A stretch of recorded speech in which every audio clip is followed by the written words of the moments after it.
everyone. Welcome to our project on special needs assistance in special education settings. My name is Sylvia and I'll be presenting the first part of our introduction. In Ireland, learners with special needs require unique support to thrive in their educational journey. This is where special needs assistants play a vital role, providing essential care and assistance to help these learners reach their full potential. Thank you, Silva. I'm Portia, and I'll be covering the importance of understanding the roles and responsibilities of SNAs, as well as their legislative framework that guides their work. We will be exploring three key legislations: Children First 2015, Disability Act, and Equal Status 2018.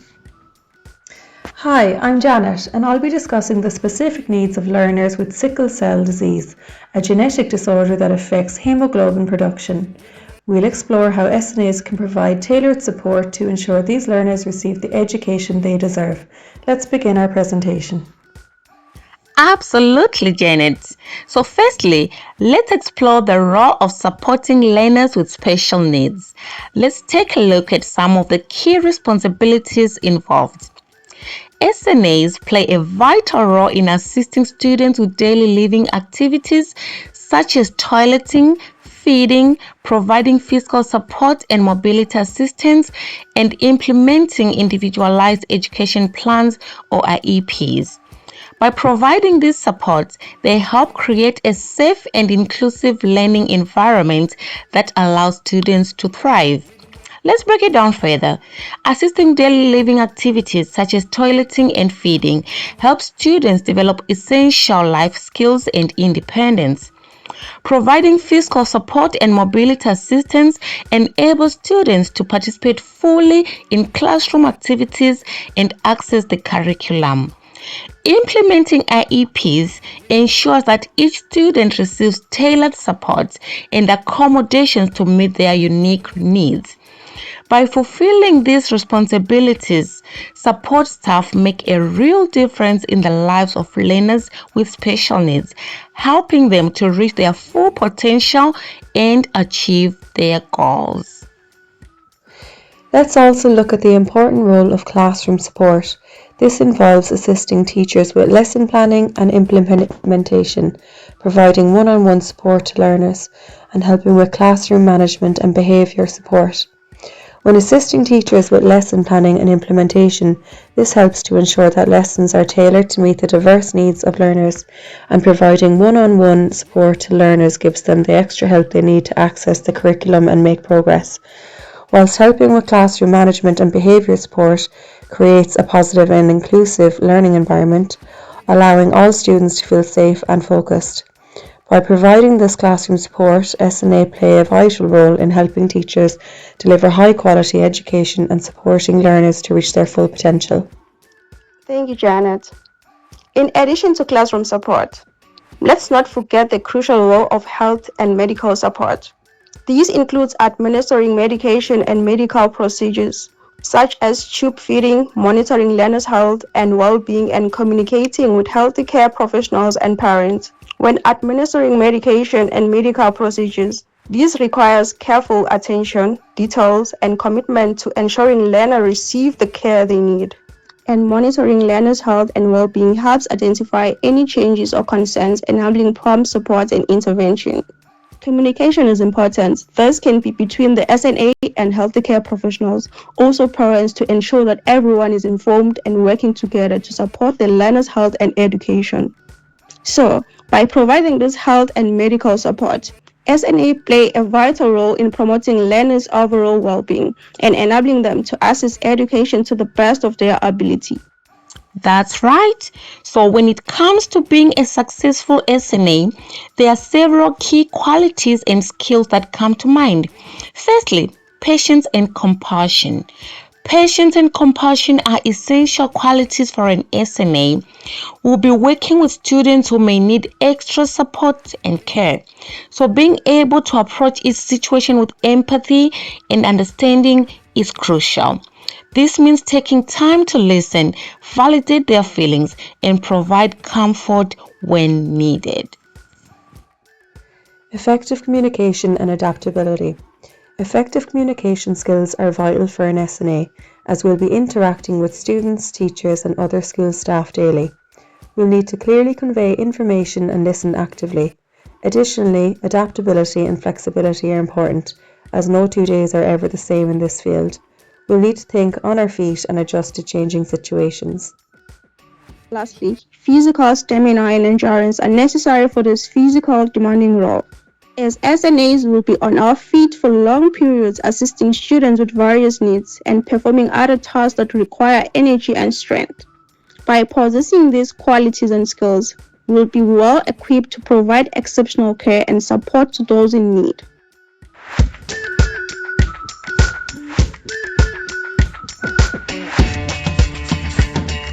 The Children First Act of 2015 is an important piece of legislation in Ireland that focuses on children's safety. Let me break it down for you. So, the Act requires certain professionals to report child protection concerns to TUSLA, which is a child and family agency.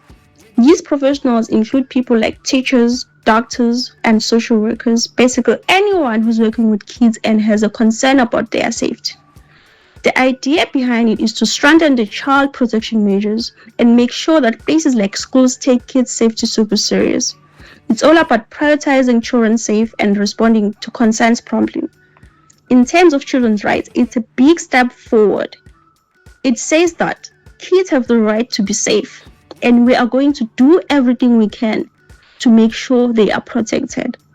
Overall, it's an important law that helps kids safe, and it's key part of Ireland's approach to protecting children's rights.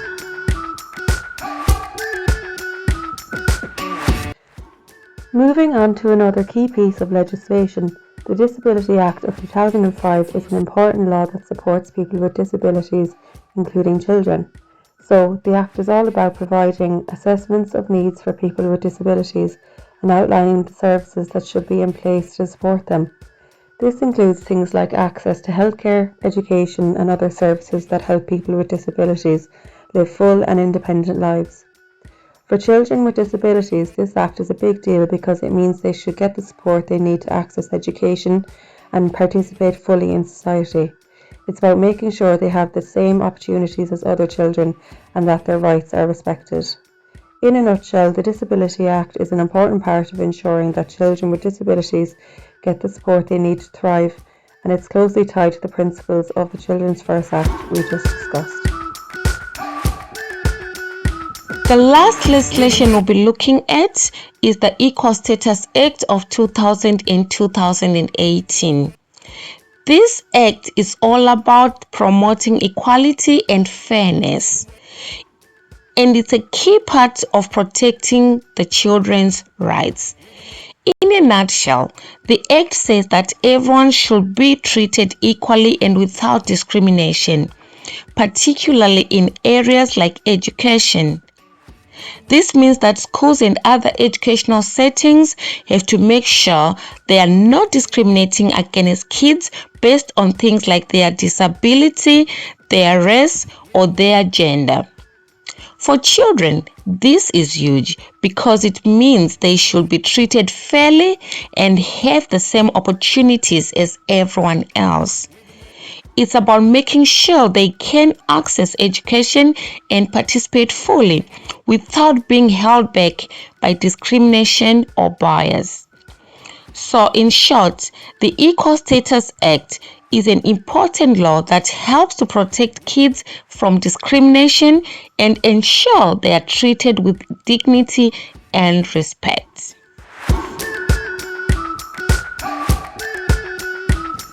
Okay, so for the last part of our project, we're going to be talking about sickle cell disease, or SCD. It's a genetic condition that affects hemoglobin production, and it's something that's inherited from both parents. We didn't expect how much this illness can bring difficulties in a child's education, but it's really eye-opening to learn about.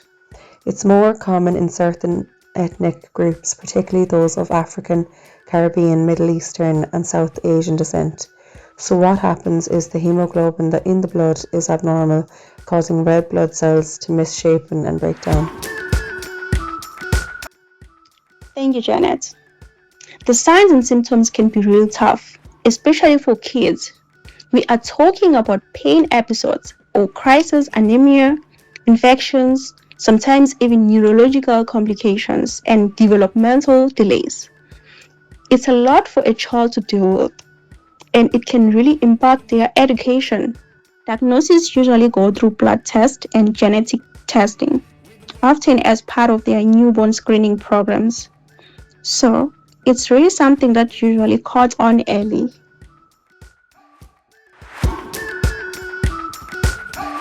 Yes, Portia. Early detection means early treatment. So, in terms of treatment, medical management is key. This includes things like pain relief, hydration, blood transfusions, and medications to reduce complications. But it's not just about medical treatment. There are also supports that can make a big difference for kids with SCD. We are talking regular medical checkups, support groups for families, and accommodations in school to manage health needs. Things like extra breaks, access of water, and individualized health plans can really help kids with SCD succeed in school. It's all about making sure they get the support they need to thrive. Thank you, Silver. And that brings us to the end of our project. We have covered a lot of ground, from the important role of special needs assistants to the key legislations that protect children with special educational needs. And finally, to sickle cell disease, a condition that affects so many kids and families. We've learned about the challenges that children with special needs face, but we've also seen the many ways that we can support them, whether it's through the work of SNAs, the protections afforded by laws like the Children First Act and the Disability Act, or the accommodations and treatments available for kids with SCD. There's a lot that can be done to help these kids thrive. That's right, Janet. So, as we wrap up, we want to leave you with a message of hope and inclusion. Every child deserves to be safe, to be supported, and to reach their full potential. And with the right supports and resources, kids with special needs can do just that. We have seen how the laws we've discussed can make a real difference in the lives of children. And we are reminded of the importance of creating a society that values and includes everyone regardless of their abilities. As we conclude, we'd like to emphasize that it's everyone's responsibility to make a positive impact on the lives of children with special needs. Whether you are a teacher, a parent, a healthcare professional, or just someone who wants to make a difference, you can play a role in supporting these kids. Let's work together to create a world that's more inclusive, more supportive, and more loving for all children, regardless of their abilities. Thank you for listening, and we hope you have found our project as informative and inspiring as we have.